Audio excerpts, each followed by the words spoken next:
Hello there, and welcome to the Second Life Book Club. My name is Draxtor Dupre. With us today is journalist and author Angela Saini, back here in Second Life after her excellent book presentation of her book Superior about race science. Her new book is The Patriarchs: How Men Came to Rule. Uh, and out of my personal interest, I really need to know how I came to rule as a man. Um, Thank you, Angela, for coming and welcome. How are you? Thank you so much for having me. It's such a pleasure to be here again. And this time I know what I'm doing, which makes things infinitely better. Very good. I mean, it is a little bit of an esoteric environment. We have a full house. I'm really excited about this. I'm always very nervous if we can fill up the room because, we invite our guests, and I feel like the guest deserves a full house. We have a lot of diverse people here. We actually have a real man here in the back. He looks like he's a few thousand years old. And we have a dancing count. We have all sorts of people. So now, to get us started here, first of all, I really love this book, and you have this way of sort of analyzing structure and presenting it in a way that is there's almost like a thriller that then illuminates a topic where you go like, yeah, there is something really wrong with this patriarchy thing, but I don't know what it is. Or I guess I kind of know what it is, but I really don't know if this is the natural order of things. Just like capitalism, there is no alternative. And I put this book next to my Howard Zinn People's History of the United States, and I think it is in the tradition of some of these newer books. Actually, The Dawn of Everything, which is another fantastic book by David Graeber and David Wengrow, and I think he even blurbed your book. But anyway, Mm. before I gush here uh, over your wonderful book, your main thesis, as I understand it, I'm kind of paraphrasing what you write. Patriarchy is not a carefully planned conspiracy that arose simultaneously, but it is a slow grift. And before you elaborate on this, let me allow me to quote our a very famous um, psychologist from Canada, Jordan Peterson, who likes to cry on camera a lot. Now, we had an author on, Sarah Littman, and she's a fantastic YA author, and she has a thinly veiled Jordan Peterson like character in her latest book. And the character, and I want to make this very clear, this is not the real Jordan Peterson who said this, but he could have said something very similar. So in Sarah Littman's latest novel, the Jordan Peterson type character says, there's a tremendous amount of uncertainty, instability, and complexity in our lives today. Kids feel alone and unloved. Men feel emasculated when they can't work and provide for their family. Women feel trapped by the pressure to have it all while feeling like terrible mothers. All we hear about is how the patriarchy is wrong. But it's worked well for thousands of years. The things that made man strong are now labeled toxic. Again, not the real Jordan Peterson, just sort of I don't know, like an essence or something. But anyway, um, yeah, take it where you will. What is the patriarchy? What do you mean when you say it's not um, a conspiracy by men to subjugate women, but kind of a slow grift? It's funny because that quote that you're giving implies that things were the same for thousands of years and now Yep. suddenly they're different. And actually, what I argue, and this is also what David Wengrow and David Graeber argue in their book, is that actually they've never been the same for any length of time. They've always been things have always been different. They're always moving. So what we understand as patriarchy, kind of these systems of male domination, today are the product of thousands of years of grift and change and reinforcement. These ideas are still being reinvented in the present by modern day patriarchs and populists and right wing leaders. So there's nothing kind of, magical about what's, the drive for equality now. There's nothing new about that. People have always fought to organize their societies differently. In fact, I think you had Kristen Godsey on Yeah. before. talking about her brilliant book Everyday Utopia, and that's essentially the argument that she makes too, is that humans right throughout history and right across the world have always been looking at different ways to organize themselves, try out different ways of living. What we shouldn't be asking is, why is equality so unlikely? What we should be asking is, why is patriarchy so common? And that's essentially what I'm trying to do with this book, is say, why is this very warped social system that actually doesn't work for very many people, except for a tiny elite at the top? It disadvantages everyone, So it pretty doesn't much even work for everyone. all men. I mean, this is really the big No. takeaway of the book as well. Mhm. Yeah, and in fact, Jordan Peterson is onto something there in saying, that men are finding it so difficult to meet these masculine ideals because patriarchy sets these very narrow masculine ideals that, demand that men fulfill this very kind of weird vision of masculinity in which they have to be strong all the time, they can't show vulnerability, that they have to protect their families, that their job in terms of their duty to the state is to defend the state and defend their family, which frankly not all men are up to or want to do.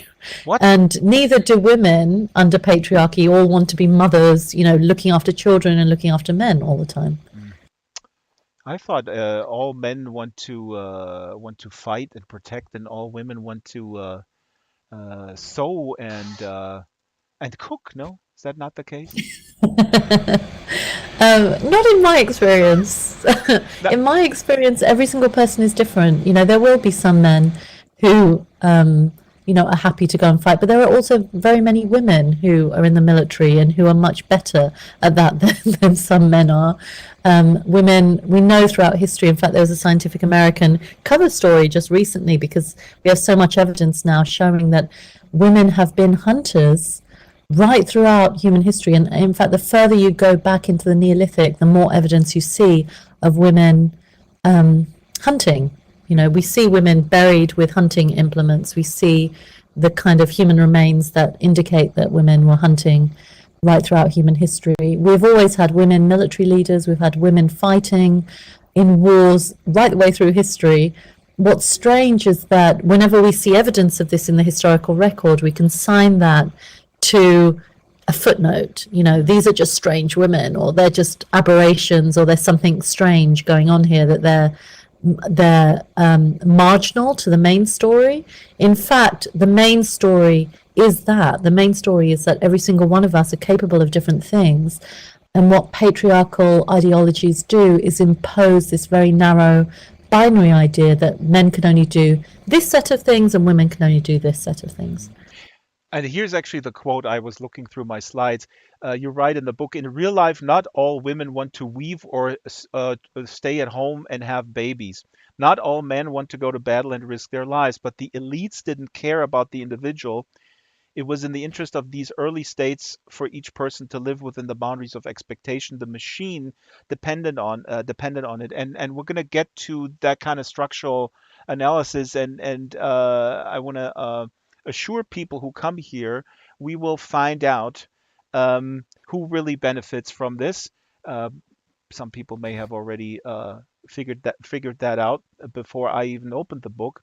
I needed to read it as a man. I'm slow, but in here, this slide that I put up right now, this is interesting because these matrilineal societies. Let's start here real quick. There are matrilineal societies today, right? You Yeah. visited some of them, and what does that mean, matrilineal?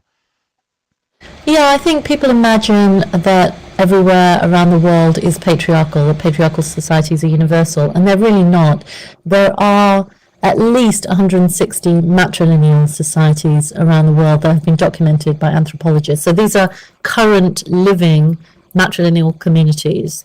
And every single one of them is very different. In fact, I only have one illustration in my book, and that is a map of the existing matrilineal societies. And they're everywhere. They're right across the Americas. There's an entire matrilineal belt across Africa, right across Asia. There's no more in Europe anymore, but there would have been before. So these are just the ones that we still have. And they're fascinating. Every single one is organized differently. Matrilineal essentially means that property and name is passed from mother to daughter rather than from father to son. So generally, in many of these societies, people tend to live in their mother's home throughout their lives. There are some in which marriage is not practiced in quite the same way that you see in some other patrilineal societies. So, for example, among the Moswo in China, so this is a Ah, yeah. matrilineal society in western China, um, a girl is given a kind of chamber in her mother's house when she comes of age, and she can invite a man to come in the night, and then he leaves the next day. So he And has to leave. anthropologists That's have the termed funny this, thing. he So has to leave. He has to leave because it's not his house. he's He not lives in invited his for mother's breakfast. house. Okay. Yeah, he lives in his own mother's house. She lives in her mother's house. And anthropologists have termed this walking marriage because essentially there is no marriage as such. He just comes and goes. And so he's not really, so men in that society are not generally raising their own children. They're raising their sister's children because they live in their mother's house. And it's generally the uncle who is the main male authority, if there is one, in that matrilineal society. So there is huge variation. Every single matrilineal community is different. Generally, in most of these societies, authority is shared between the eldest female and either a chief or someone that she appoints or a relative of hers, like her brother or something. So there is a share. There is I'm not saying that they're all perfectly egalitarian or unique or utopian, but generally there is some kind of power sharing, and women have a lot of authority in these communities. You went to in Kerala, Kerala, the Indian state here. This is a slide that we have. There are several different tribes there, right?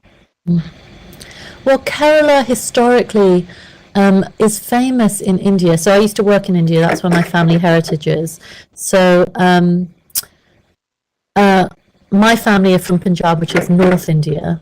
But I remember when I was working in North India, which is not an easy place when when at that time I was a single woman living on my own as a reporter, and it was quite tough sometimes because it is a famously quite sexist and difficult place for women. But people would always tell me, well, in Kerala it's completely different. In South India, women have so much freedom, they're well educated, you see women everywhere doing all kinds of jobs. And I've been to Kerala, and it's true. There is a lot of that is, I mean, it's a lot of it is mythological, but a lot of it is true. The rates of literacy and education among women are very high. You feel much more comfortable as a woman traveling there, working there, because you don't, the streets aren't dominated by men as they are in some North Indian cities. Mhm. And a lot of this is put at the doors of the fact that Kerala historically was the home of the Nayars, who are a famous community, matrilineal community. They had their own kind of, and this isn't a tribal community. It was a very wealthy kingdom. Known as the Kingdom of Travancore. And in this society, people would live in these huge, beautiful turrets, which are big family houses, in which the eldest female would be the ultimate authority. So she would be like the matriarch of her families.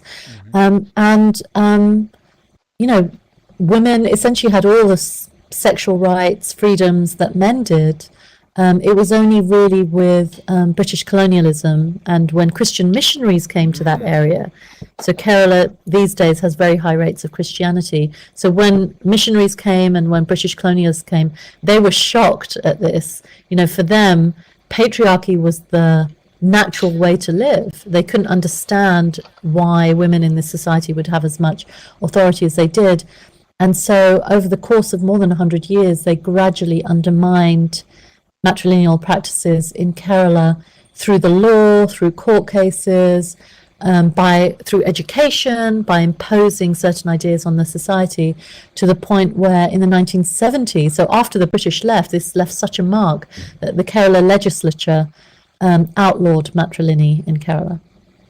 Now, what's interesting, here's another slide that I put up. You write about the Kazi tribe. I don't know where are they, the Kazis? As the Khasi community, that's in Meghalaya, which is northeastern India. Ah, okay.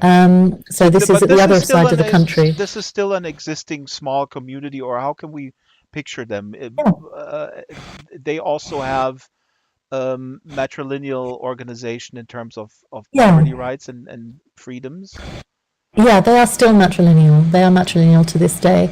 And this is a society in which name and property are passed from mothers to daughters. So Hmm. in recent years, you've even seen a men's rights movement in among the Khasis in Kerala, Khasis in Meghalaya, arguing that boys, sons should also be given property rights like daughters because they feel disenfranchised. So is that a little bit? I kind of picture that almost like if you grow up in an Amish community and you go like, what? But now they see on TV. Wait a minute, there's an internet and stuff like that. That's pretty cool. So maybe men in the Kazi tribe they go like, wait a minute, I'm screwed here. What's going on? Is that a little There bit? is an element.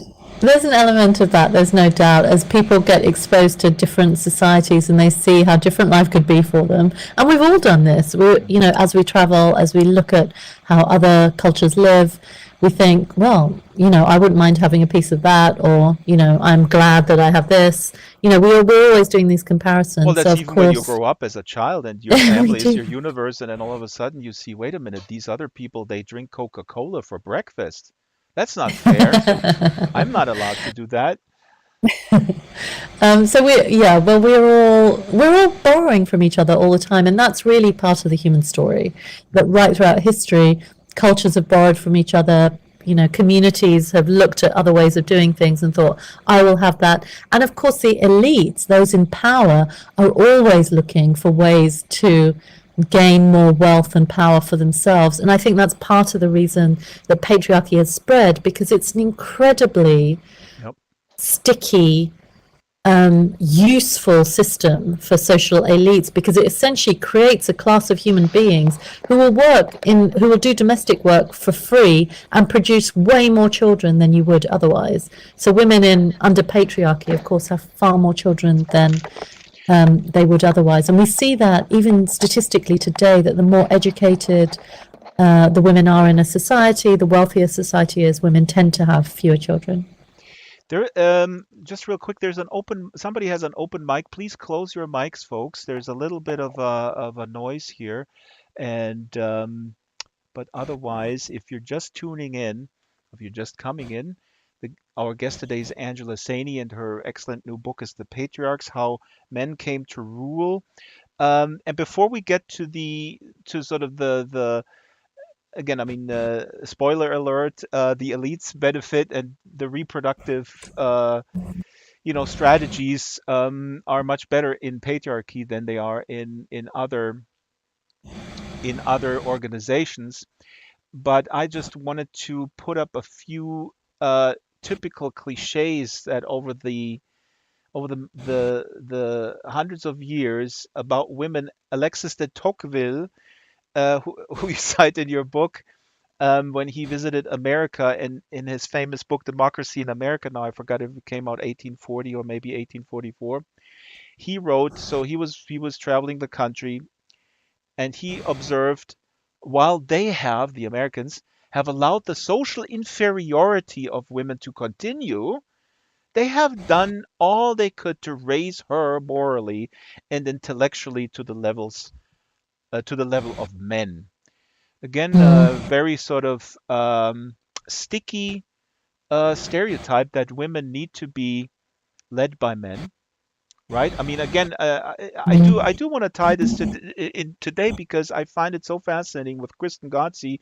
We talked about that too. It's just so it's fascinating, and it's deeply depressing, quite frankly, that sort of this toxic masculinity is being pushed with millions of views on any number of YouTube channels by people who make a lot of money with this type of messaging. And I just, I, mm, I kind of understand why it resonates with young men who, in a complex society, where people are looking for the answers. But yeah, let me just ask you, how do you make sense of the fact that these types of messages of these sort of men's rights mm, people, Andrew Tate, Jordan Peterson, I call him the entry drug because he kind of couches it in his intellectual, pseudo-intellectual language. But why is this stuff so mm, popular on YouTube? Anti-trans, anti-feminist, it's mm. crazy.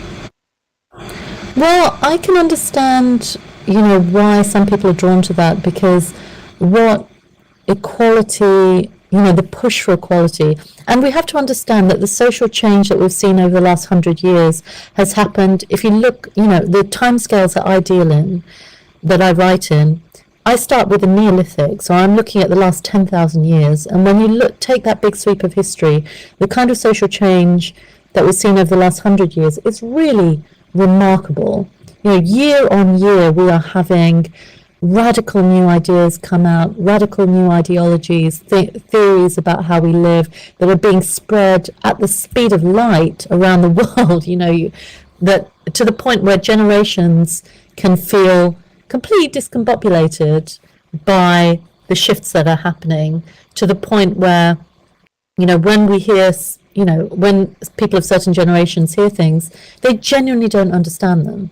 It seems to be coming out of the blue that everything they understood about the world can suddenly sound completely different.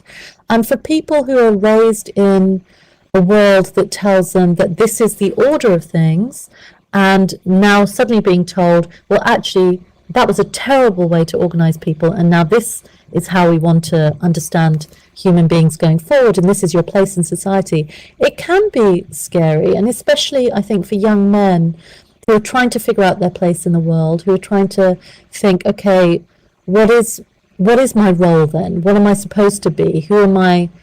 What are the if I can't follow those old stereotypes, then what am I supposed to be? It Right. can be very comforting to hear from someone who says that don't be scared by what's happening, it's just a fad. You just lean into patriarchy because it has been around for such a long And the time and it will serve manosphere, you. as Arden It will, Schwartzman says in the it local chat. it will Yeah. be fine. Yeah, it will be fine if you just stick with it. Don't follow this new way of doing things. Don't look to gender equality as the future because it's just a fad. It's not going to last. And and I think part of the reason for that is also because within feminism we haven't always also done a great job of selling people this idea that gender equality is actually good for everyone. It's also good for young men. Like I said, it's not the case that every young man wants to fight or live up to this very narrow masculinist ideal of what it means to be a man. Most men, at least the men that I know, wouldn't in any way be comfortable with that. Would be so uncomfortable with having to live that kind of life. But we have to, that is a vision of the world that we have to sell. I don't think equality happens automatically. The societies that we have are the ones that we create. And if we want people to buy into these ideas in the same way that women have bought into feminism, then we also need young men to buy into feminism because it's good for them too. And It's good for feminism, everyone to be able to be themselves. and we're going to get there because you also touched on it in the book that feminism wasn't always, and to this day, is not really very inclusive, or it can be very exclusive. It can be sort of very exclusive for white middle-aged women. And but before we get there, speaking of old white men and cliches, because this guy here, I don't want to call him out. Kim Hill said in the National Geographic, I guess he's an anthropologist, and he was sort of researching what you write, that there were women also helping out in societies in the past, in hunting and gathering and such. And this guy apparently said in an interview, you can't just stop. Well, basically, he's saying that women that there's no evidence that women actually did that, helping in the hunting. You Mm. can't just stop in the Oh, middle of yeah. stalking a deer in order to nurse a crying baby, which is hilarious. And then I think you respond to that, basically saying, obviously this guy doesn't know that women don't nurse like 24/7. Mothers, No, I should and say, all women aren't having babies all all the the time. time. I Oh, mean, they it's just don't. such a weird thing to say. How does he imagine that women work, It is pretty even weird. now? What do we do? Are we always nursing crying babies? It's a very strange thing to say. But I think that reveals. So this was a very famous archaeologist who said that, and he said it after a Oh, an discovery was made archaeologist, in yeah. 2018, Hmm. or anthropologist. Sorry, I'm recalling now, but. essentially a discovery was made in 2018 in Peru of 9,000-year-old remains of what clearly was a hunter, someone who was buried with all these different hunting implements.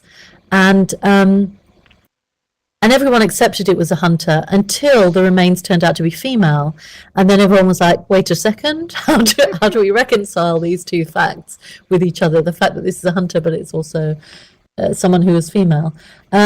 And so there was this confusion, but of course, why should there be confusion? We have loads of remains of female hunters from that period of time. In fact, if you look across the Americas and you tally up from that period of time, the number of female hunter burials and the number of male hunter burials, we have the same number, roughly the same number.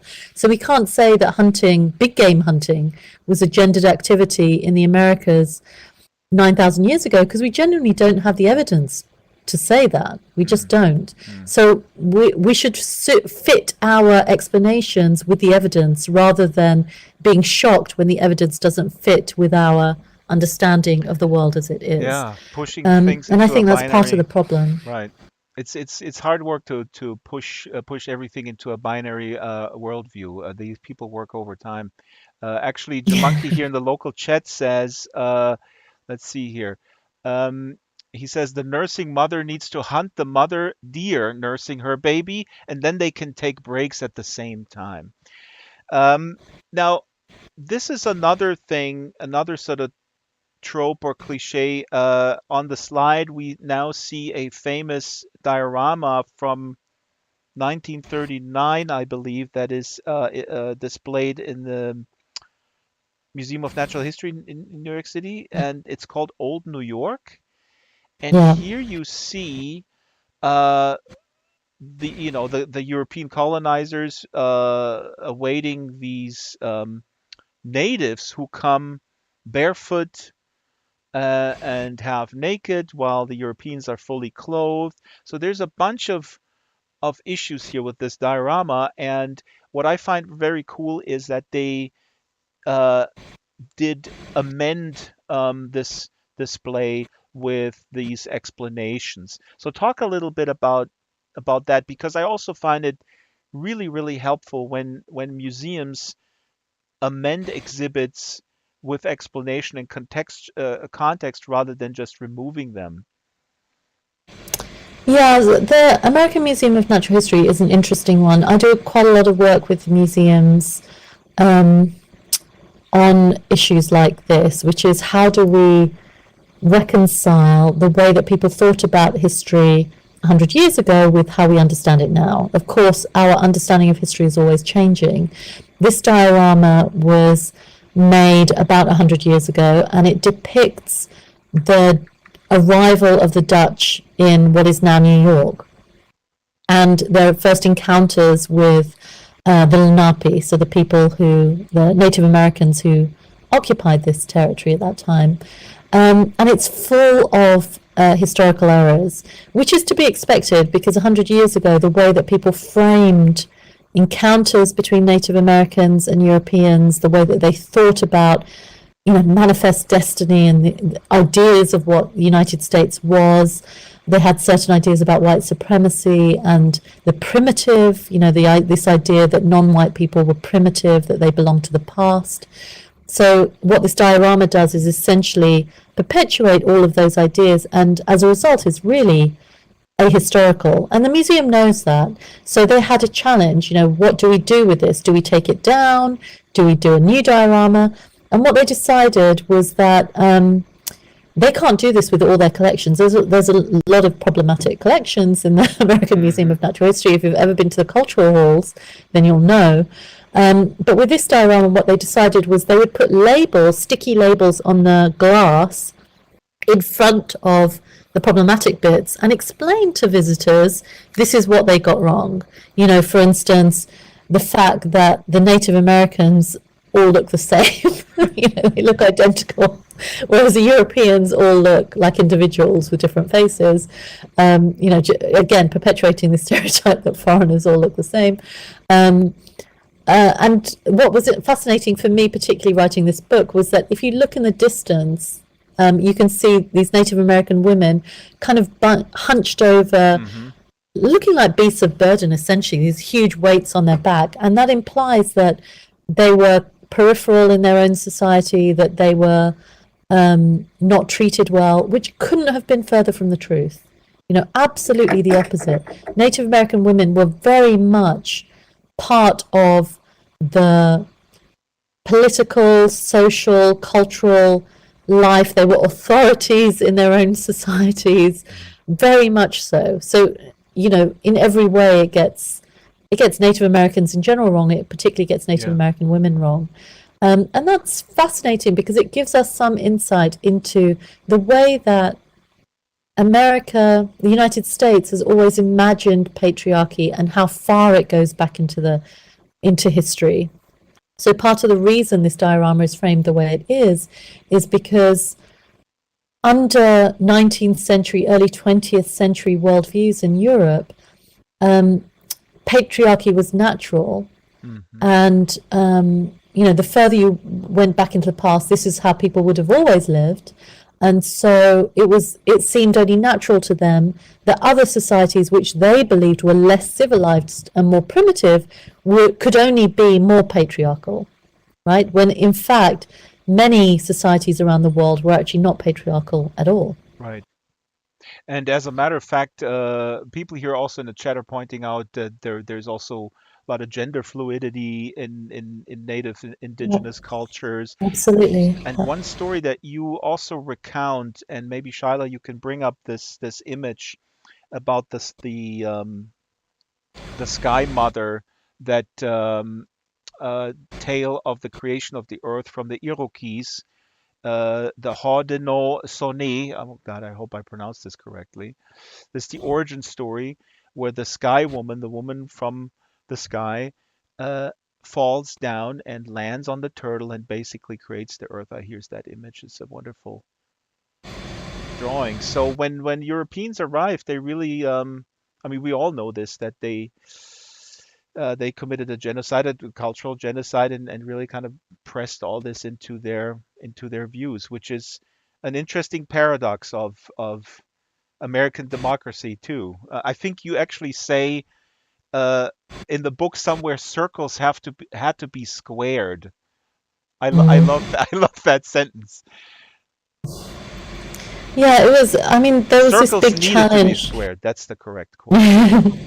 There was this huge challenge. Like I said, so Europeans had this certain worldview of, this idea of nature, the fact that there was, in their imagination, there was men and there were women, and this was man's place, this was woman's place, and this is how it had always been. It was written in the Bible, and that's how people had always lived. So it was a huge challenge for them to encounter cultures that had a completely different way of imagining the universe, of organizing themselves, who didn't think about gender or sex in this very rigidly binary, divided way.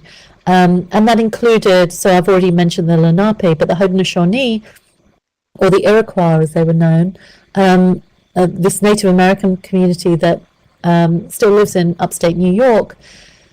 And they are matrilineal. The women are still, the clan mothers are still the kind of foremost authority at the local level. They have a huge amount of authority and power.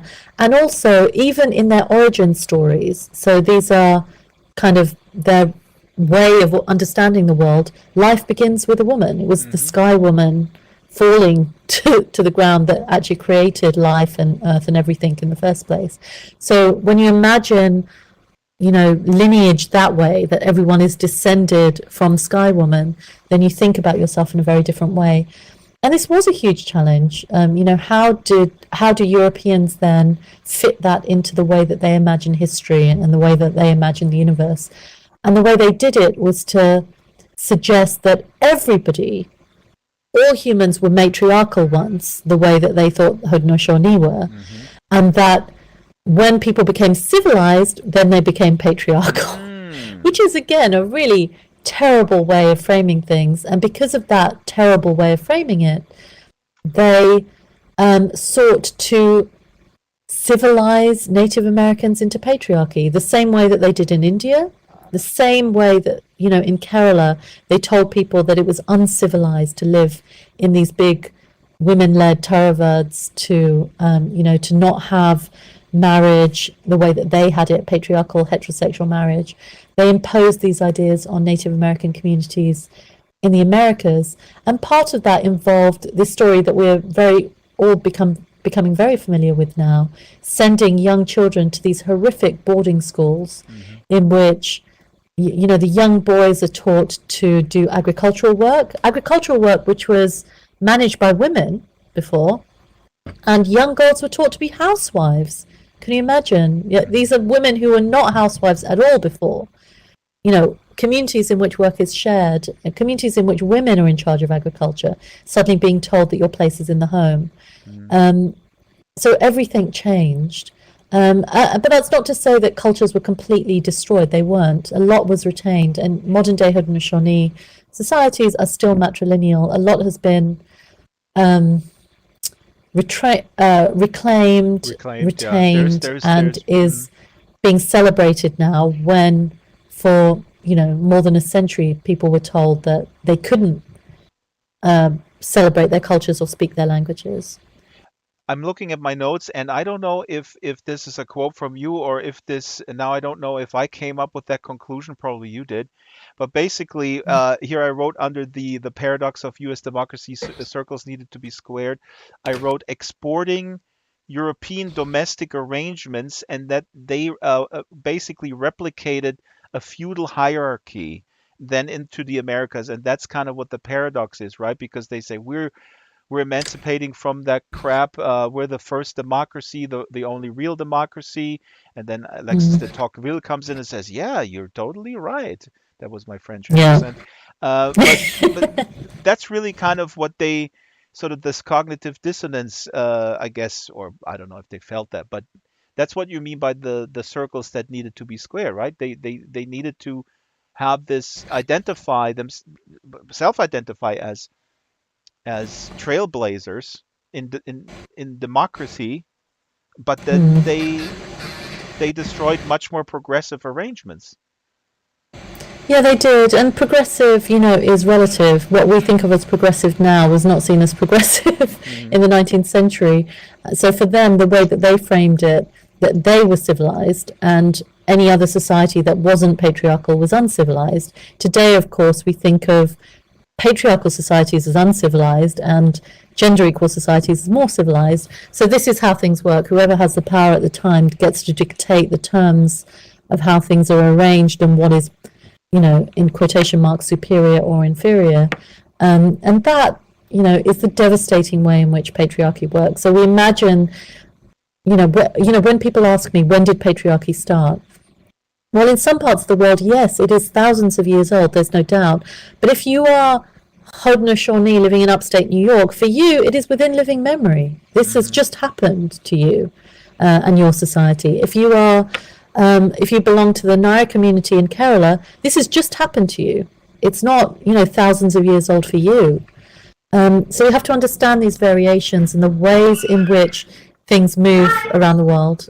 Oh, Mukul, let's go to guitar now. here's a little child Hello, sorry. I'm and a sorry. That's my man. son. He's that's my Ah, husband. He's just taken my son to his guitar class. He just picked him up from school.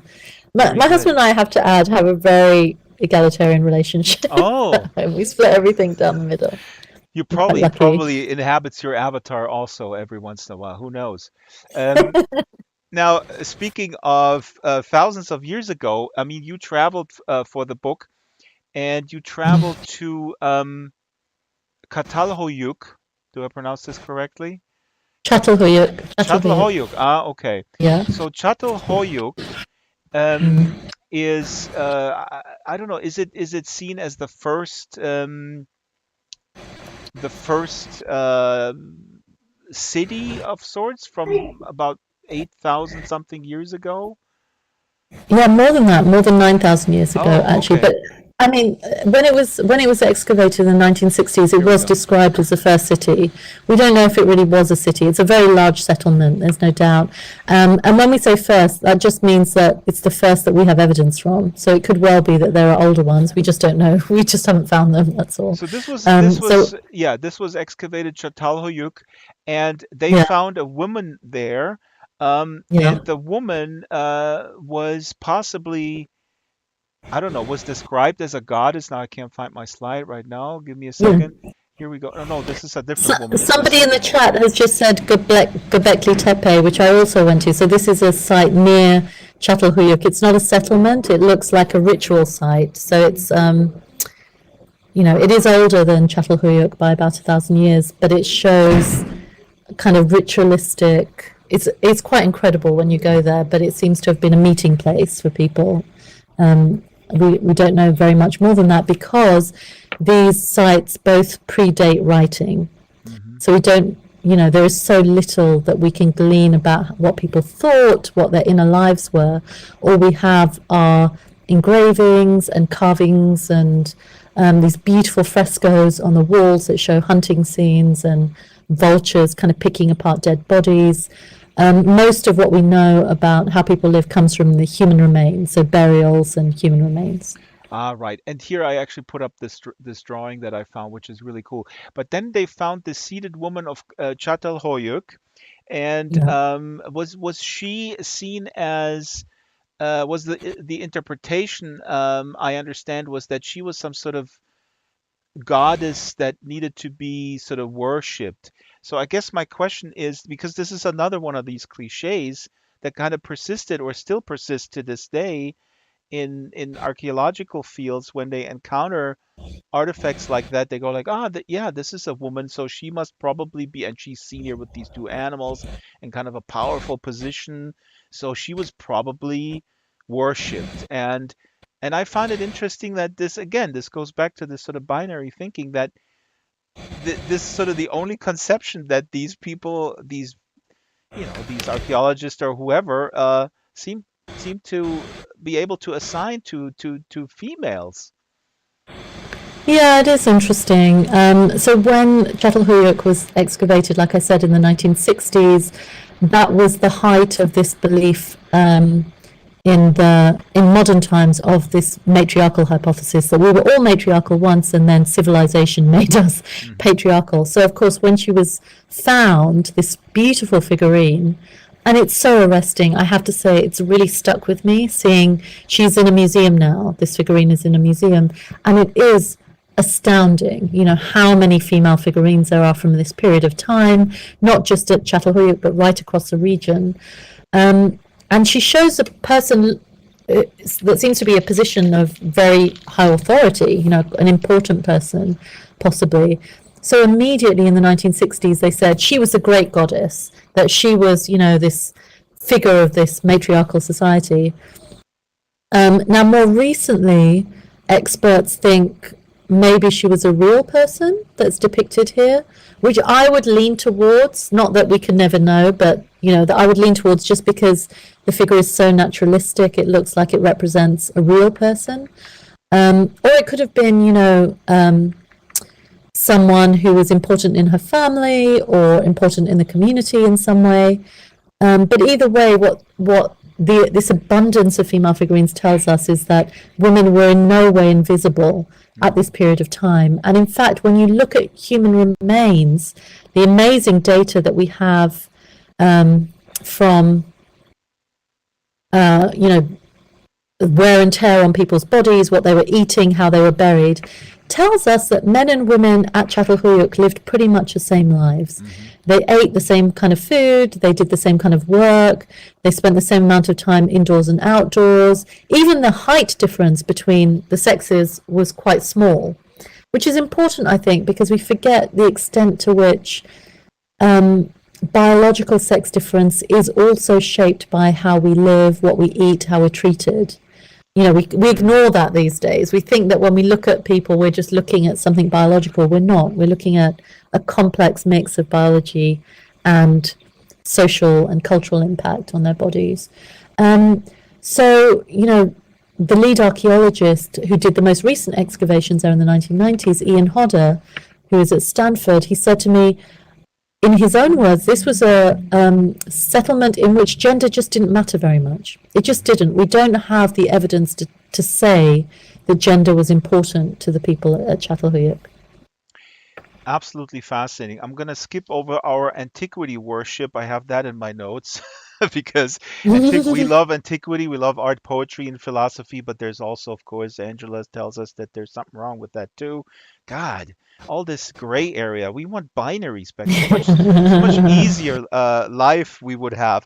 But I want to go to a term, the term patriarchal bargain that Mm, you cite, and the term comes from Denise Candioti. Let me yes. bring up the slide. So elaborate a little bit. What does that mean? So everyone in the audience at this point might be wondering, well, if places like Çatalhöyük were pretty much gender equal 9,000 years ago, and modern Turkey is clearly not gender equal today, then what happened in that period of time in between? When did things change? And of course, that's the subject of the book. When did things change? How did they change? So the big turning point really was, and we'll get to your question, but I just want to kind of fill in that gap before we get there.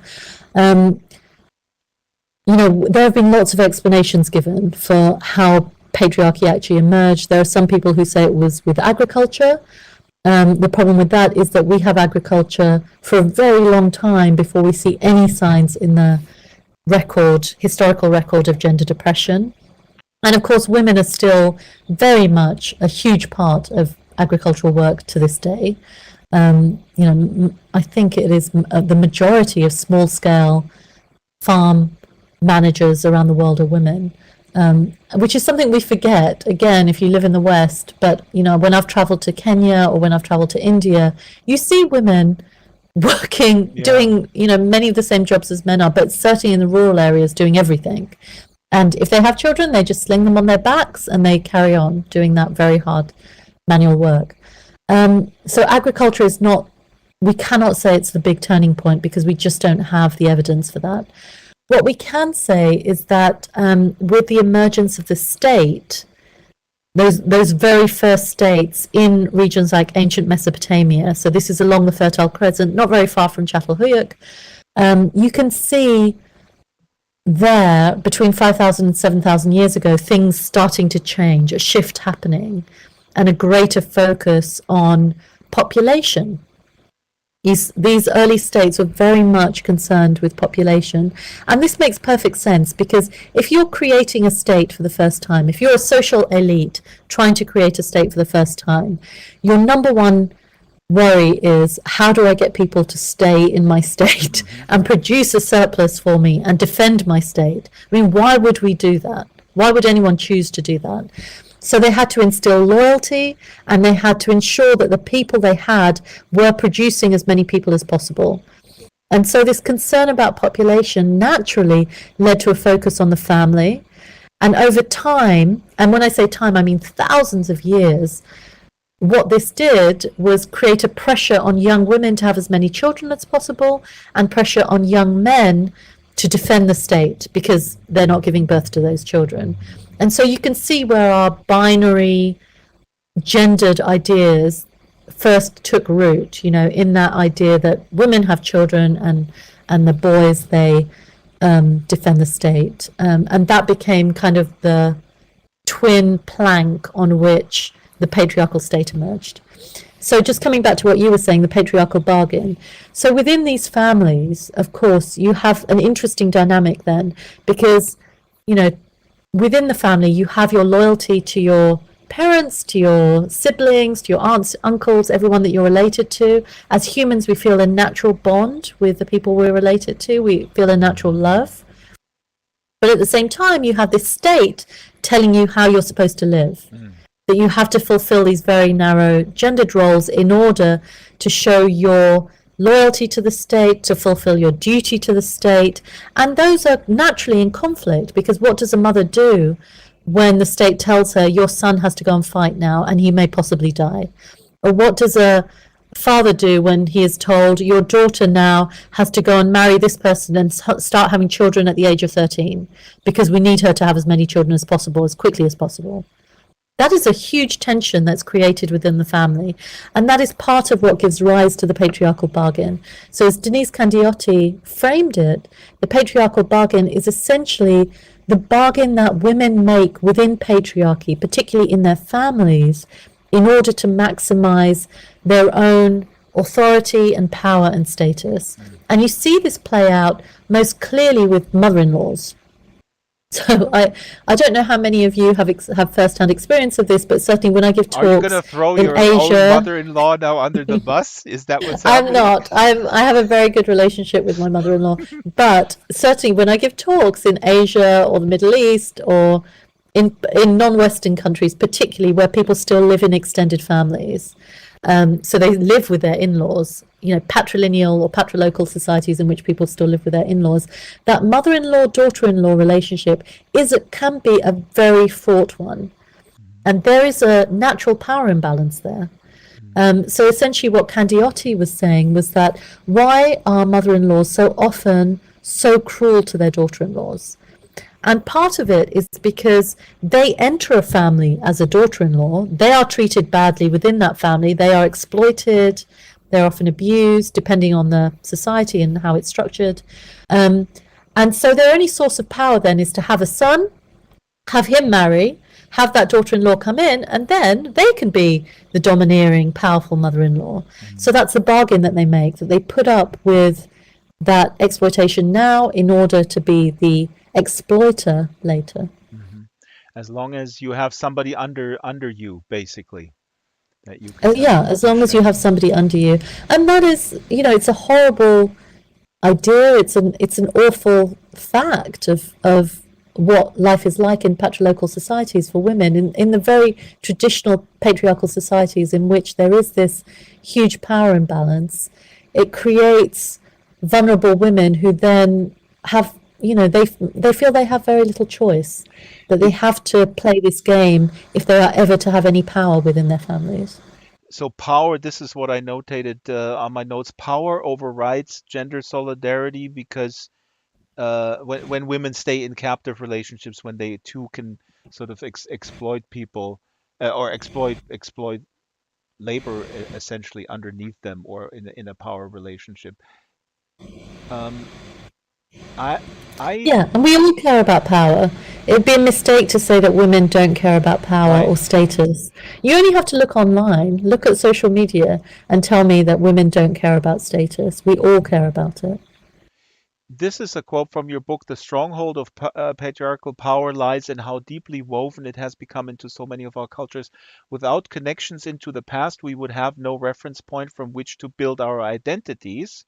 So this is the Mm. importance of culture, cultural heritage. But where do we turn when our cultures are both something we want to protect and the sources of our oppression? So another bunch of circles that we need to kind of square, or how do we deal with that? Yeah, and I mean, this is where we land ourselves in. We're all playing these patriarchal bargains in a way in the societies that we're in, because how do you how do you give yourself as much authority, power, and status as possible in a society that is working against you all the time? That is set up in the interests of this very, very narrow male elite. And that's essentially what modern day patriarchal societies are. At the when these states first emerged, when these patriarchal states first emerged, there was quite a lot of leeway. There was still negotiation. If you look at, I remember in the same museum that I saw the seated woman of Çatalhöyük, I saw cuneiform tablets in which a man and a woman, a legal document in which a man and a woman were negotiating their rights for divorce and arguing that, stating that they had equal rights for divorce. So this is in ancient Assyria. Mm. They were arguing that. And so it's very slow. The journey to what we have now was an incredibly slow one, and one in which all these negotiations were always taking place, both at the family level and at the state level, and then at the interstate level in terms of colonialism and empire, and not just European empires, the empires that predated that, Roman and Greek and Mongol, all these empires exporting their very rigid ideas about how to organize themselves based on what served the people at the top for centuries and centuries, and refining that and honing that, drawing religion into that system. So Christianity, we think of Christianity today as a very patriarchal religion. We think of all major religions as very patriarchal. Mm. But at their inception, they didn't seem that way. Christianity, when it was a cult in ancient Rome, looked utopian to people. It was promising that we were all equal, which was something in a slave-holding society that was very hierarchical. People were just not used to hearing. But what you get over time is that Christianity, as it becomes bigger and more powerful, it becomes co-opted by the state.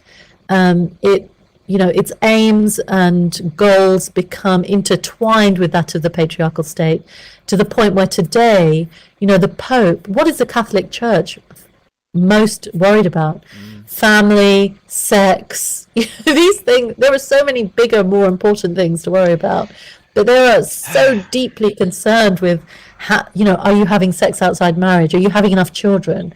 The Pope just recently complained that Italian young people were having dogs instead of having children, that they should fix that. Why does he Jesus. care? He Well, cares because that is what the patriarchal state cares about. the state is at the root of all Mm. evil. That's why, Angela, I started as a Marxist, but I'm going towards anarchism, quite frankly. Read a lot about Gustav Landauer, but you actually mentioned, let's go to the east, and let's go a little bit back before the fall of the Berlin Wall.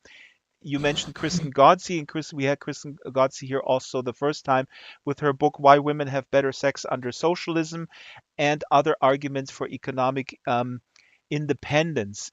And that's a fascinating book that I also, of course, highly recommend. And you write, speaking about the Soviet Union in particular, which I love this quote from your book: "The patriarchy could have been smashed." Talking about Mm. the Soviet Union. Instead, it was just dented. Women in the Soviet Union understandably wondered where the grass might be greener on the other side. So now we're talking, of course, about the fall of the Berlin Wall and the solution and the feat of communism, if you how it was framed, and and women really were looking forward to experiencing capitalism, and boy, were they disappointed. But what do you mean by the patriarchy could have been smashed? Because there were really, as Kristen Gotzi writes, there was economic empowerment. Women were not dependent economically on men, and that was a pretty cool improvement from where it was before. Yeah, and I interviewed Kristen for that chapter, and a number of women who lived under communism or have studied communism since, and we don't talk about it that much, of course, because nobody wants to be seen to whitewash what were also deeply brutal and authoritarian regimes that didn't serve everybody as well as they could have. But at its inception, the Soviet Union was very much committed to women's liberation. It was part of the project, maybe not as big a part of the project as class liberation, but certainly that was part. It was, Lenin was explicit about it. He was very clear that women's liberation should be part of this, and that's why the Soviet Union was actually the first state to legalize abortion in 1920, in the name of women's liberation. All these women were having dangerous backstreet abortions. They were so risky, and at the same time, they also brought in higher education for everyone, regardless of gender or social status. They opened up the professions, all the different jobs, to men and women, irrespective of who they were. The one place that was always most difficult, I think, for women was leadership. So even until the end, the communist leadership was pretty much all men. But in everything else, in every other way, in terms of, for example, divorce, women, there was a genuine attempt within a generation to dramatically change gender norms. Mm. And it really did happen. And it still leaves a mark to this day in Eastern and Central Europe, in former Soviet socialist states. You can see much higher rates of women in science and maths and engineering because all these women went to technical colleges for generations. You see different attitudes to women in work, divorce, all of that.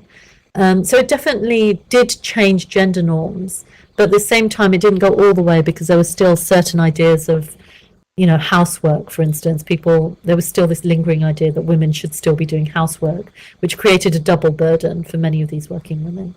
Right. And I want to thank you that you're pointing out in your book that communism, or the idea, the concept of communism, or the goal of communism is not does not equal state socialism, as we've seen uh, in East Germany and other countries who, as we know, morphed into authoritarian uh, regimes. Probably most of them, or if not all of them. But some of the accomplishments of, for example, Eastern Germany, they cannot be denied. I mean, this is something I don't want to. We don't have the time to go into it, but that's something that I is a hobby of mine to explore that. And it was funny because you went to the DDR museum here. Put up some Mm. slides, and the DDR museum in Berlin is pretty cool. Here we see the outside. They replicated this living room here, which I don't know, doesn't look that different from a normal 70s living room, quite frankly. Yeah. Looks like any Western It's living a room. really interesting museum because there's a Yeah, real tension, I think, in the museum yeah. between trying to paint communism as terrible, but at the same time admitting that there were lots of things about it that people did like and people miss. I Yeah. mean, there's quite a lot of Soviet nostalgia these days, which is quite interesting. Yeah. A kind of nostalgia for state But socialism. it's a yeah, and sometimes it can be it's very superficial. It's really like, oh, I used Yeah. to like that product. I at least used to like the cola that they had or whatever. Mm, It gets more interesting when we really talk about the stuff that you talk about in your book, or that Kristen Gotzi explores, some of the attempts to really revolutionize how genders are treated, and really work on this whole equality thing. And mm, I mean, childcare was better in Eastern Germany. I mean, some of these things cannot be denied. Again, I don't want to romanticize it or deny that this was a surveillance state. Here, by the way, is an image from the DDR museum of a Stasi guy from the state's security office surveilling somebody. Here, this is his office with his little typewriter slash whatever computer. Um, mm, and here are some of these cars and stuff like that. But mm. yeah. And Yeah, yeah. So all those things are true at the same time. But I think, we can look at our own societies today. They don't work for everyone. yep. In the US, in the UK, I mean, I live in the US now, but I'm a British citizen. I lived there for most of my life. These are societies in which inequality has shot up hugely. In the UK, the number of people now relying on food banks just to not be hungry Yep. has gone through the roof. At the same time as those at the very top of society have just got richer and richer over the last decade. In fact, the life expectancy gap between the rich and the poor has gone up in the UK over the last 10 years rather than falling. So, Yep. I'm not saying that the only other option is communism or state socialism, Oh, but no, you're not saying that. I clearly am we saying don't. that. I want to make this very clear because people do know. I mean, I say this halfway jokingly, but then again, not, because capitalism is obviously not working. This is my personal opinion. You don't write this in the book. As a matter of fact, you have another fun anecdote, which I actually didn't know, this whole kitchen debate with Nixon when he was vice president, and Khrushchev, back then a leader in the Soviet Union, and Nixon showed him a washing machine Yeah. as the big Yes. sort of like, you guys over there in communism, not bad, but look at what we have. We have a washing machine. So, Well, we have to remember in the 1950s, the US was leaning into female domesticity. The domestic. This was the height of the idea of the domesticated housewife. The mhm, US was really pushing that because after the war, all these men were coming back. They needed them to go back into work, and they needed women to get out of work to make room for them. And they wanted women to stay at home and have more kids. So they really went hard on this idea of the domesticated housewife, which is part of the reason I suspect that the feminist revolution then happened, because a lot of women were not happy with that. mhm, Before the war, there were very high rates of women in higher education.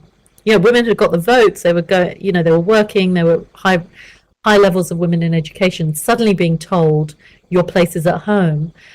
And the US, when it looked to the Soviet Union, was nervous because the Hmm. Soviet Union had gone in completely the opposite direction.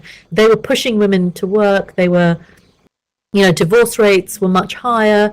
Women were seen to be liberated by the Soviet Union, and the US was nervous. And so when this kitchen debate was essentially a kind of American show for everything America was doing at that time for Russians, and Nixon, when he's asked, "What are you doing for your women?" Well, Nixon is like, "Well, we have these front-loaded washing machines. Look how amazing they are. They're improving the lives of our women." And Khrushchev went back to him, "Well, we don't treat our women like slaves or domesticated housewives in our society." And so it's a real tension Yeah. between the two, that we forget that kind of how bitter that gender battle really was. But it wasn't being fought by women. The gender battle was being fought by the men. Yeah. What do Yeah. women want?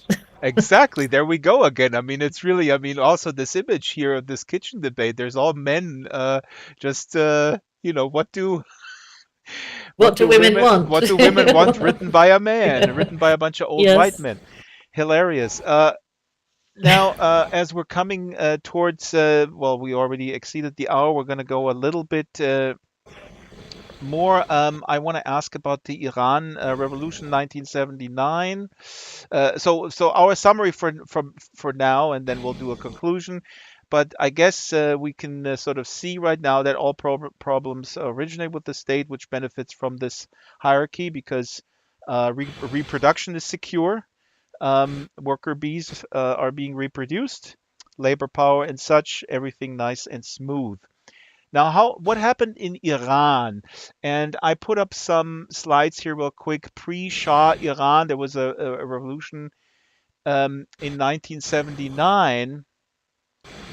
Before that, the Shah was in charge from 1953. You don't talk much about the coup of 1953. I don't even think you touch on it. No, I don't fault you no. for it.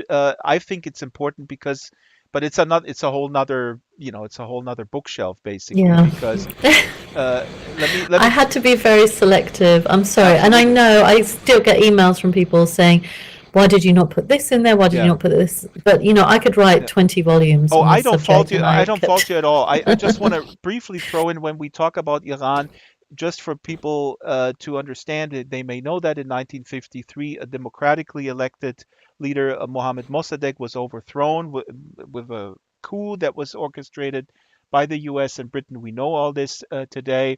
And then the Shah was put in, and and the Shah was not all bad.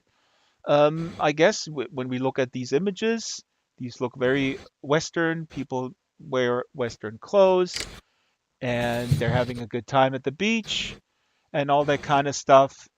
But then what was the discontent here? And then there was a revolution, and then Khomeini came in. And what I find really interesting, this is what you focus on in the book, that now, of course, we know Khomeini and the Khomeini regime uh, religious fanaticism made a comeback and it was pretty bad. But the whole revolution in 1979 was uh, people looked forward. The left was in allegiance with all sorts of people. Why did they think? Why did they uh, revolt? Where does this allegiance? Where did this allegiance come from? From people with very different outlooks on society. And again, the result was pretty darn bad. Um, Mm, yeah, with yeah. Khomeini really then very quickly creating a completely um, a religious autocracy here, or Mm, theocracy or whatever. But anyway, mm. take it away. Well, it was an authoritarian regime before as well, and part of the problem is with the images that you've just shown, that people saw the Shah as a stooge of the West, that he had essentially sold Iran to foreign powers, that they had lost their authenticity as a country, that they weren't, that he was just working for foreign powers, that he wasn't really working for the people of Iran, and that under his leadership, everything went through him. They didn't have the freedom or choices that they Yeah, but wanted. They Angela, they had the wanted freedom to revolution. wear bell-bottom pants and all this kind of stuff. Look at this. I It's mean, all relative, though. They they weren't hate to us for our know. freedoms, is what George W. would probably say. I know, yeah, I get that, but you have to understand that when the 1979 revolution happened, very few people expected it to end up with a more authoritarian regime Hmm. afterwards. Everybody was out on the streets. There were young women who left their families, went to live in communes. There were socialists, students, everyone came out. And as far as they were concerned, they were overthrowing a dictator to create a more liberal, more equal society. The problem was, and there were lots of problems. One was that the Shah had been so effective in quashing so many sources of opposition Hmm. that when he was overthrown, there were very few people to fill that vacuum. All that was really left were the religious leaders because he couldn't get rid of the religious element completely. That would just be completely unacceptable in a Muslim country. Um, so of course they filled that gap. And Khomeini, to some extent, did make promises that weren't kept. There was one speech in which he said that, or once he told reporters when he was in exile that women would have all these rights, which of course they didn't have. So there was nobody thought what happened would actually happen. And it was a big shock after the Islamic Republic was declared, after the revolution happened, and they mandated the veil, for instance. So under the Shah, the veil was banned. When the veil was made mandatory in the Islamic Republic, people again went out onto the streets and started protesting. And then there was a huge clampdown. Loads of Iranians left the country. Hmm. You know, that's why you have so many Iranians, such a huge Iranian diaspora, for Hmm. example, in the United States and Yeah. parts of Europe, is because they had to leave. They were fleeing sometimes for their lives, but certainly in defense of the world that they wanted, because the country had become something that they didn't anticipate. And of course, that is how we ended up where we are now. But to imagine that that spirit of revolution didn't survive, I think, would be a mistake. We saw it last year when, and I wrote this chapter before the death of Masa Amini in 2022, September last year, which led to these huge protests. But those protests were fermenting for a while because people have long been concerned that the Islamic Republic is not reflecting the goals and wishes of the country as a whole. So there are those seeds of resistance are still there without a doubt. So much stuff in your book. We're coming to a close. I would ask everybody in the room, if you ask a question, just cut and paste it and put it in there. And I'm going to pick a few questions to ask and then come to a close here. We didn't talk about Clara Zetkin, who is, I'm a big Clara Zetkin fan. Mhm. Let's put her up right here. This is Clara Zetkin. She spoke in front of the Reichstag in 1932, just before the Nazis took over. Um, in terms of when you're talking about the promises in Iran that were made. As a German citizen, I certainly know about people who make promises and then not only follow up on them, but really do terrible things. So Clara Zetkin, briefly, who was Clara Zetkin? Why is she important? Clara Zetkin was a kind of leading figure in the German Communist Party in the early 20th century. And she became a hero later when the Soviet Union was founded and when East Germany was established. But she gave this incredible, I mean, I was reading, if you read magazine reports from that time, you can hear her give this incredible speech in the Reichstag just before Adolf Hitler came to power, before the Nazis came to power, arguing for a different way of life, saying that we don't have to go with that. We can do this instead and have a completely different vision for Germany. But of course, already the communists were being quashed by the Nazis. She had to flee Germany at that point. She went to Russia. She died in Russia. So she didn't see the creation of East Germany, the Soviet state in satellite state in East Germany. But when it was created, she was put on banknotes and coins. So if you go to the markets in Berlin, you can see these old banknotes with Clara Zetkin's face on them. From that period of time, she was an incredibly important figure, and actually, she is the reason that we celebrate International Women's Day, because Hmm. she was one of the people who proposed it at a conference in the early 20th century. Now let's look at some of the questions here. Please type your questions, folks. There's a bunch of comments. The Catholic Church is the last remnant of the Roman Empire. I think Shiloh asked a question. Let me scroll back here. Shiloh, do you mind retyping your question again? And in the meantime, oh, we also, I'm looking here at my notes. We also have a slide of Phyllis Schlafly. Now, talking about great women to frankly terrible women. Um, who was Phyllis Schlafly? Why is she in your book? Let me look at my slide here. Phyllis Schlafly was this very important figure on the conservative right in America. She was almost single-handedly responsible. I don't know if you've seen there's a TV series made about her starring Cate Blanchett. She single-handedly stopped the passing of the Equal Rights Amendment in the United I read States. about her in Rick Perlstein's book, The Invisible Bridge Right. or was it Yeah. the Reagan land? I don't remember, but Okay. it's Yeah. fascinating because here's a woman Yeah. who is able to present a image and Mm. convince so many women. I mean, it's fascinating. Anyway, talk a little bit about Yeah. her. Well, we have to remember that, like I said before, that we all live under the patriarchal bargain to an extent. We're all kind of negotiating, maximizing our position within the systems that we're in. So we shouldn't be surprised that there are some women who lean into patriarchy, who choose that as the way that the way that suits them, and it does appeal to some women, this idea that men will protect you, that they will do the work, that you be a housewife, and live in this kind of secure or seemingly secure, but it's also a trap in many ways, this heterosexual, very tight nuclear family in which everybody has a place, and women can only have a political voice if it's done vicariously through their husbands and their sons, which was part of the US founding fathers' ideal. I mean, they really pushed it. Thomas Jefferson, in particular, was very much behind this idea of the domesticated housewife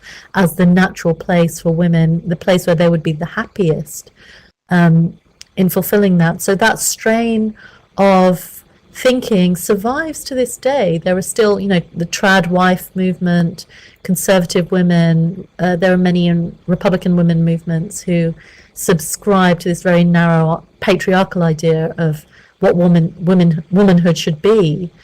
And it shouldn't surprise us, again, like I said, because if that is the prevailing system that we're working in, then it suits them to work with that system rather than act Yep, against the it. patriarchal bargain. Here we go.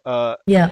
Jessica Jean-Vive says here you were shortlisted for the Orwell Prize given the recent information about the treatment of Orwell's first wife, Aileen Blair. Would you be comfortable to receive a prize in his name?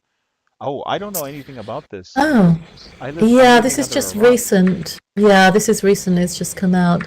I wouldn't necessarily. I mean, I've done a lot of work, like I said, in recent years with museums and institutions grappling with legacies of people who are problematic, or who have mixed legacies, as frankly almost everyone in history does.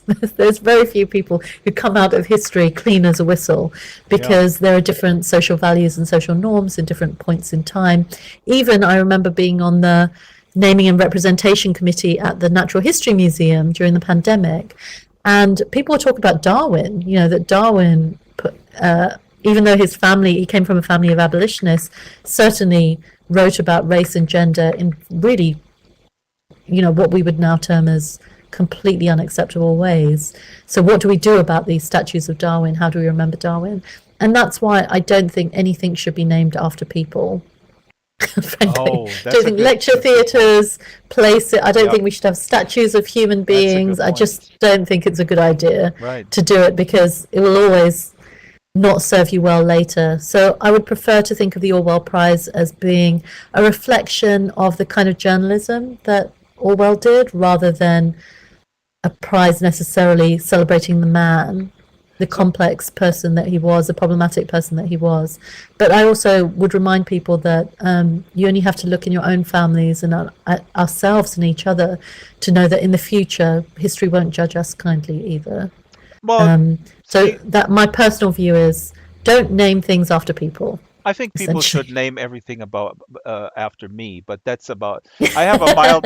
I have a. I'm a recovering narcissist, Angela. I'm sorry. No, but no. This is a good point, and people are complex. I mean, we had a conversation in the book club, like an informal conversation one time about you know, canceling authors or how can you live with an author who's I'm talking about literature whose work you admire and then you Yeah, find out these problematic things. yeah, But the thing is really all what unites for me, all your books, all the books that I read, is that there is no good and evil. It's never that binary. There is complexity. There is not a yeah, perfect person. I'm a big fan of David Foster Wallace, especially Infinite Jest. yeah, He didn't treat all of his women nicely, but he yeah, poured his soul into a book, and the book is giving me something really important. So I thank him for that, but I'm not going to absolve him for this treatment. yeah, absolutely. So Yeah. And I do think we should know these personal histories because they help us read the work differently. yeah. So, for instance, just recently, my husband still has all his old Roald Dahl books from when he was growing up. Oh, And we all read so do Roald Dahl I. because we Yep. had to. Yeah, because he's such a big part of children's culture. And I was reading The Witches with my son on a plane. And I was only a page in and I thought, this is terrible. This is so horrible about women. The way it's portraying women was just terrible. And even my son, who was only 9 at the time, just said to me, Mummy, I don't like this. This is weird. Do we have to read it? And I said to myself, no, we don't have to read it, actually. Why do we have to read it? Hmm. We'll just read something else. Just because things don't, people do not age well. It's unlikely that they will age well. Very few Where few things come age out, well. yes, absolutely. I don't want to start talking about German philosopher Habermas right now. This is a fringe German issue, but anyway. Now, Angela, thank you so much, and we're coming to a close here. We're wrapping up. Thank you. It's a wonderful book. The book is The Patriarchs: How Men Came to Rule. Actually, I do want to end with a quote by Franz Fanon. Um, Very, very important figure, activist, and I think he was a psychiatrist by profession. And Mm, The Wretched of the Earth is an important book. And you quote him, he says, "I'm not a prisoner of history. I should not seek there for the meaning of my destiny. I am my own foundation." Um, mm, so I guess we can imply that you should not ignore history, right? You should yeah, contextualize, you should know history, but you should not feel like you're a prisoner of it. yeah. You're trapped in it, or And you're somehow obligated to continue a path of quote unquote tradition, because that's what you write also in the book. People always cite tradition, and tradition can be wonderful, but it can be also terrible, and the terrible weapon to keep us trapped. and also, yeah, and also we have to remember that history is always being written, and it's always being written by the people, the vested power interests. So what you imagine to be history will not be what people imagine it to be tomorrow. It's always shifting. It's always changing, which is exactly what we should expect because it's not a fixed thing. It is how we imagine it, how we picture it, what we know about it. We're always learning more. Mhm. And tradition is the same. Tradition. Someone had to invent traditions once upon a time. So why can't we invent our own? Why Mm. can't we build the society that we want? Not feel constantly bound by the past, but Mm. remember that it's perfectly within our power to Now you're create start. Now you different started. You're societies. worrying me now, Angela. Starting to talk like Peter Thiel, building the societies at once on a floating island of Santa Barbara with sharpshooters, keeping the people that we don't want away. Um, yeah. No, Well, no. that's not my idea of a perfect society. We all have our own idea of a perfect society, I suppose. That's my point. I hope so. Um, This is the Second Life Book Club. Thank you, Angela. Thank you, wonderful audience. If you like the show, please like and subscribe on YouTube. Second Life Book Club, since we were established, the tradition, wow, it's a long tradition, April 8th, 2020. And, ooh, we hear a lot of applause here. Oh, lovely. Thank you so much, everyone, for coming and listening to me. So appreciate it. We're going to run through the I'm very credits. grateful. Produced by yours truly. Avatars are made by Bespoke Caravan. This avatar, I think, was made by Ruby. Research by Shyla, the Super Gecko, and Monkey. The contact is slbookclub at draxtor.com. And again, the website is draxtor.com/slbookclub. And we're now again almost every Wednesday, 12 o'clock. I wanted to thin it out because it's a lot of work we put in, but then so many interesting books. So we next year we almost have a weekly show, and then very quickly, oh yeah, we have two supporters here, two sponsors. Black Forest Board Games, Low Land Impact, High Detail Board Games, Gadgets, Games, Vehicles, and more, made by Arden Schwartzman. You know him, he's amazing. And then, of course, the other sponsor is Bespoke Caravan. They make fantastical avatars. I'm told they're not furries, they're fantastical, so they're much broader, wider spectrum than just narrow um, furries. And then lastly, the next show, I'm very excited about this, is on December 27th. And we have four translators of Infinite Jest. We have Ulrich Blumenbach, the German translator. We have Igor Chivanovic, Serbian translator. We have Kostas Kalsas, who translated Infinite Jest into Greek. And we have Moen Farouki, who translated Infinite Jest into Farsi, and that's coming out in a week. So people know I'm obsessed with David Foster Wallace's Infinite Jest. We have these four translators, and it's going to be a celebration of why this book matters today more than ever. It's going to be a lot of fun. And yeah, we'll also talk a little bit about literary translation, which is just an amazing, amazing art. All right, everybody, goodbye and see you next time. Bye bye, Angela. Goodbye. Bye. Thank you. Bye.